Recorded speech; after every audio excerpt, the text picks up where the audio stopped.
mga lakad, mapalipad lang natin to, sulit na, no?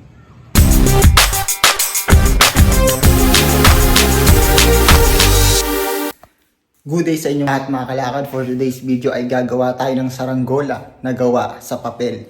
So andito na yung ating mga materyales at yung gagamitin nating papel is tracing paper. So ito naman yung gagamitin nating frame is yung mga stick na kawayan.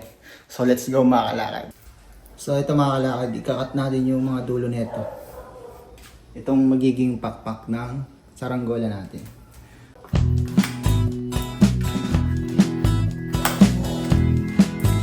So dito magsusukat lang tayo ng 4.5 inches. So dito mga kalakad, sa likod 4.5 inches, dito sa harap 5 inches yung ginawa ko.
Malakad, lalagyan naman natin yung saranggola natin ng pinto.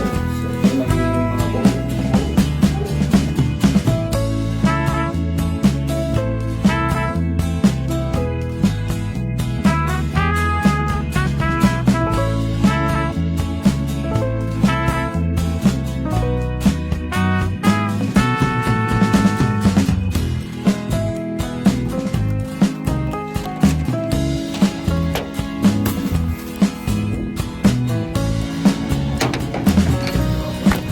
bigat niya talaga mga kalakad.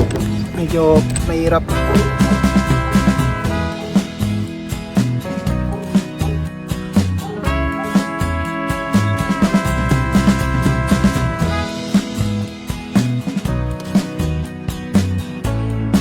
So yung mga lakad, mapalipad lang natin to, sulit na, no?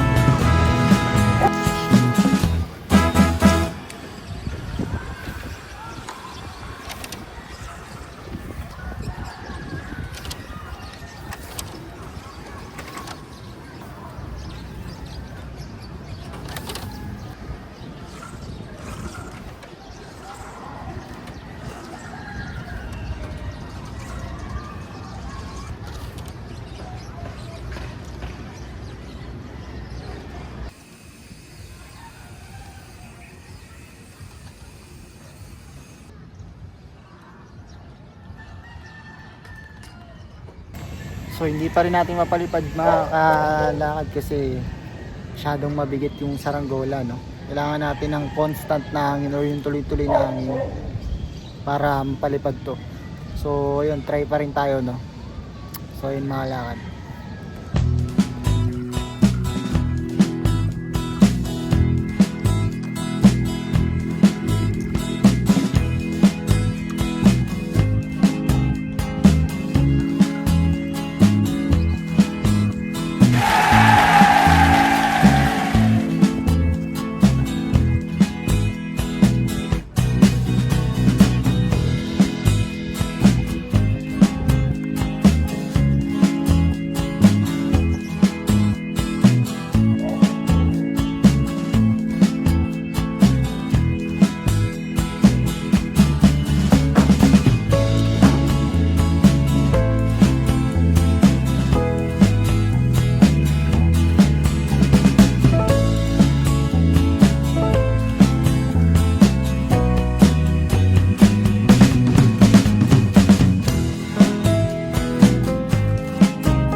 So yung mga lahat sa mga business ng gola natin.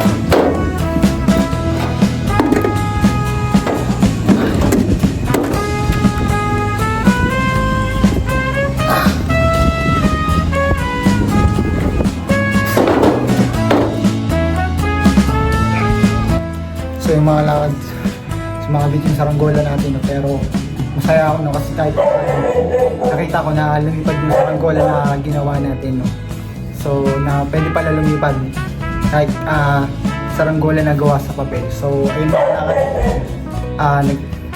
Kahit sumabit yung saranggola ko, nag-enjoy pa rin ako sa pagpapalipad nun. Napakahirap, challenging, pero masaya.